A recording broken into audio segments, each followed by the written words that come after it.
Travis, an addict. Try to talk loud. I'm pretty awkward, so I'd rather turn this microphone to the side and just scream, but I'll talk into it. I'm definitely an awkward dude. Same thing, man. I ran through all the insecurities, thought about all the backing out and not coming, and really just, relating a lot to just all the fears, I was thinking, there's a lot of things that I thought about. There's a lot of ways I could twist this topic, and talk about my experience with it. I tried to stay out of the way the whole day. I tried to stay prayed up. I tried to listen to the message. I hung on to a lot of words that people talked about around here. So, really, I'm just going to let it flow. And I want to thank Phil, and I want to thank the committee. I also want to say how grateful I am for my home group. It's definitely like a cornerstone to my recovery.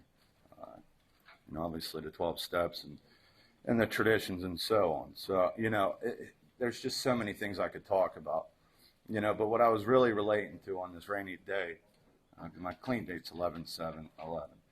I was thinking about 11 years ago, I was probably walking down the highway to a facility to get my dose, all whacked out on medication, pushing a stroller with a 3-year-old little girl in it.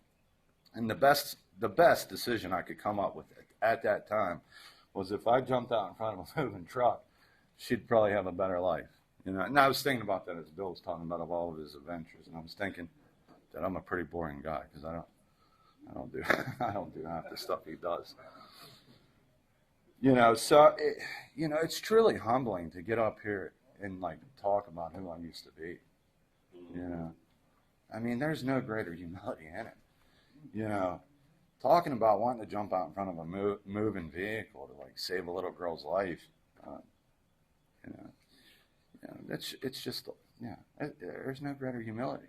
And the truth is behind that is for me, when I came into the rooms and she'd be sitting beside me and I'd be passed out with my head between my legs and NA members would come over and wake me up afterwards and say, hey, the meeting's over.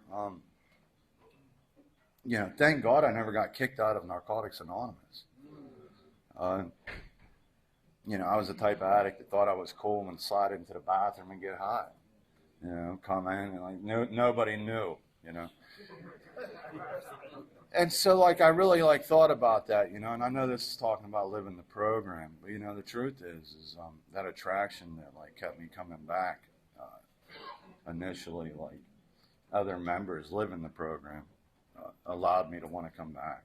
I could remember sitting there, getting up high as a kite, reading readings like I was an NA superstar, and wondering why I kept coming back. But the truth is I was attracted to the unity and the bond that people had. I couldn't figure it out because I was too loaded, but I can remember sitting there thinking how in the fuck do I get there? How do I stop using? This is my first clean date. I never had the rehab. It just wasn't I didn't know anybody. I didn't even know what a rehab really was. You know what I mean? I'm just some country bumpkin from Dunbar, Pennsylvania. I didn't know. I just didn't know. And but at that facility, a guy told me to he said keep going to the meetings, keep picking up white key tags, and that's what I would do. And I could remember looking at NA members thinking how in the hell do I get there? And it only happened, by the grace of God. And I could go on and on about that, The truth is I have so many stories of where I sat back and said, how in the hell did my life get here, to where it was, and I think about the living the program. I think if I had to boil that down into a nutshell, it's those moments in recovery when you're exactly where you're supposed to be, like it was said earlier. There's no ands, ifs, or buts about it. It happened exactly how it was supposed to happen. You knew God was working in your life. You knew the program was working. And you couldn't question, could it have been any other way?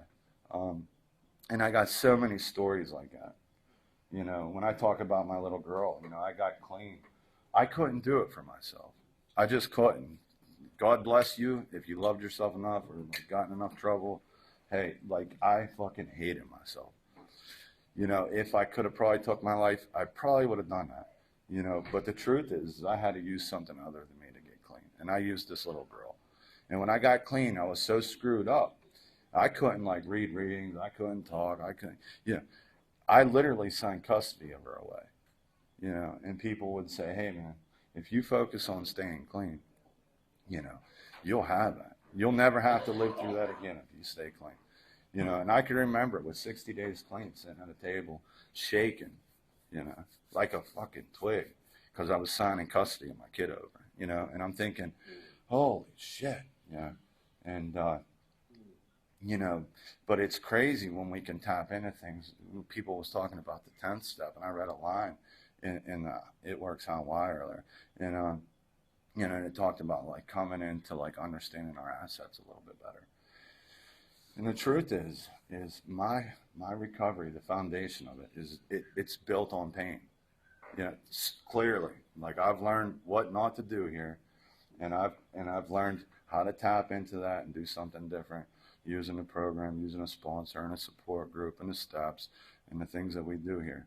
And you know, so when I talk about like you know, signing custody of this little girl over and not knowing what the future held, like I tapped into that, man, and I used that, you know, and I used it to the best of my ability. And you know, it wasn't up until the last day she was about to get adopted out that, like, literally I got full custody signed over to me.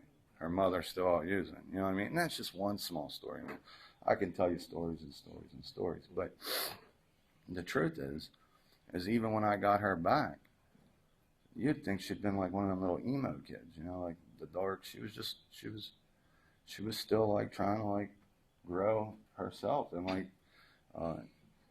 really just come into like being able to trust her father, you know what I mean? Even a year later. And now she's like this tall, blonde-headed, plays sports, you know. Wouldn't even have thought that I was the guy pushing her down 119 up in Uniontown in the rain to go to a clinic. You know what I mean? You know, so, and not to mention all the things I've gotten to do of like carrying the message of like Narcotics Anonymous to her when she has like been going through it with her mother, who is a using addict. So anyways, when I talk about like living the program, honestly, it started with like the attraction of NA. That's really where it started. You know, and eventually like I realized like I couldn't, when I said I was looking at people in Narcotics Anonymous, you know, wondering how I could get there where they're at. The truth is I couldn't think my way into that. And that was like kind of profound to me in early recovery. Once I started to stack a few days together and I seen that, okay, this ain't really about what I'm thinking. This is about what I'm doing. Then I started to find myself in the center a little bit. You know what I mean? I started to find myself attending a home group regularly. Started finding myself grateful at the end of the night that I was clean. You know, I started to find myself in the middle doing the things that like the winners around here do. And I don't want to say there's losers. You know what I mean? But you got to conform. and I just started to conform. You know, and so really, you know, I could go on and on, man. I really could. You know, the best moments are the moments when you're like driving to a meeting and you get to share your experience of the program with somebody. You know what I mean? And there ain't too many times, you know, that when I get to share my experience that somebody ain't like very grateful. You know, and in return, how I get filled up spiritually, man, just like, you know, that void, you know, we talk about. You know, I just talk about where I'm at recently. You know, going on 11 years clean, I've got to do some tremendous, beautiful things. Like things that like I set my mind out to do, and I'm like, man, that worked out, right? Like, holy shit, I'm capable of doing that. And I start to build my ego, my pride, and I fucking try to turn that over and like, no, that's not where this goes.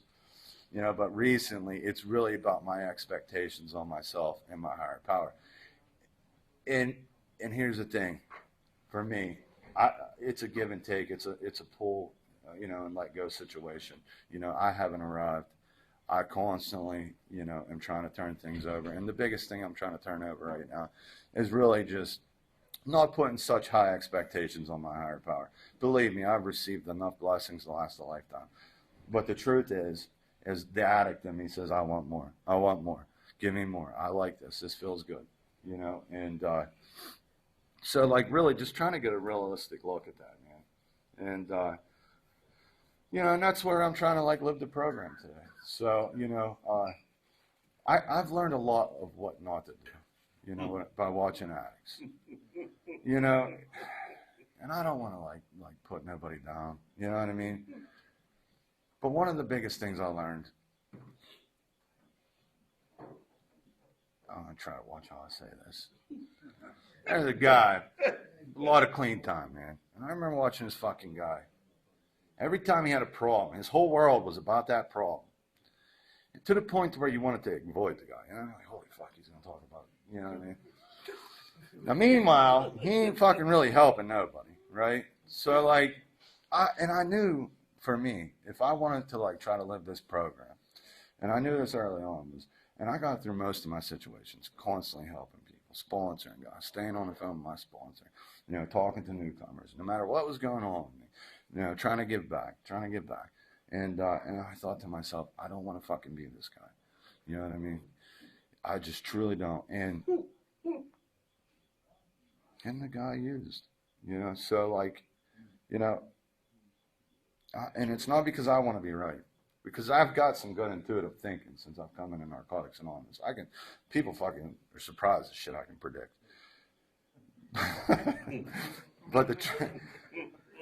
But I didn't, you know, I don't wish that. It's just that I see things that I don't want to be, you know, and I try to do different, man. And that's what I say when I say, you know, I've learned through staying clean and working the steps that yes, I have these defects of character, and I can act out anytime I want. It runs deep in me. But the truth is, if I get up and put my shoes on and at least try, sometimes, you know, they can actually become an asset, you know, and not to the point where I can control the situation. But, you know, there's a flip side to that, man. There really is. And that's really what I try to get through to my sponsees. I say, you work on yourself enough. You know, I don't like authority, so I try not to speed too much. You know what I mean? Like, it's that simple. It's like a stupid little analogy, but, you know, that's just really where I go with it, man. And, you know, so yeah, living the program, it's been nothing but a blessing, man. I tell people all the time, you know, there isn't anybody in this room that I wouldn't invite into my life. And I really, and I know that anybody that like seen the way I lived my life or like knew my story, they'd be like, it's nothing but a miracle. You know what I mean? From going to being like completely homeless, obviously, you know, not being able to like hold a job, or, you know, from going to being married, having 4 kids and a business, and, you know, getting to work through the 12 steps, you know, it's just really, truly a blessing. And, you know, I guess if I had to like, really just like sum it up, you know, it would be just that I'm grateful, you know what I mean? The truth is, there was times here when people was talking that people almost teared me up. I'm a pretty sensitive guy. I can be an asshole, but yeah, there was some speakers, you know, it just these catchphrases, you know, are just part of their story, you know, and I'm like thinking, damn, don't cry, dude, you know what I mean? Because it just means so damn much. You know what I mean? I'm just that grateful to be pulled from like using every day against my will for 15 years and given like this third life. You know what I mean? I'm just grateful. I really am. You know, so it's back to the expectations thing. You know, it's a give and take situation as well, man. I'm trying to turn it over. I shouldn't expect anything more than a day clean. The literature says that should be good enough. And, you know, I can remember early on counting them days, counting them blessings. Same thing. I could cry because I was so grateful that I had a day clean, no matter what went on, you know. And I think just like that's where I need to be. once again, yeah, I'm grateful to be here. Hey, we talk about things, and one thing I want to say through this process is my sponsor stood by me. I've had one sponsor, I've had one home group, and I attend that meeting regularly where my sponsor goes, so, and I'm very grateful for the people that's like showed up for me, man, and so that's why I do what I do, even when there's guys that I don't want to help or like talk to. So again, thanks for listening to me ramble and having me up here, and have a good evening. That's it. Thank you.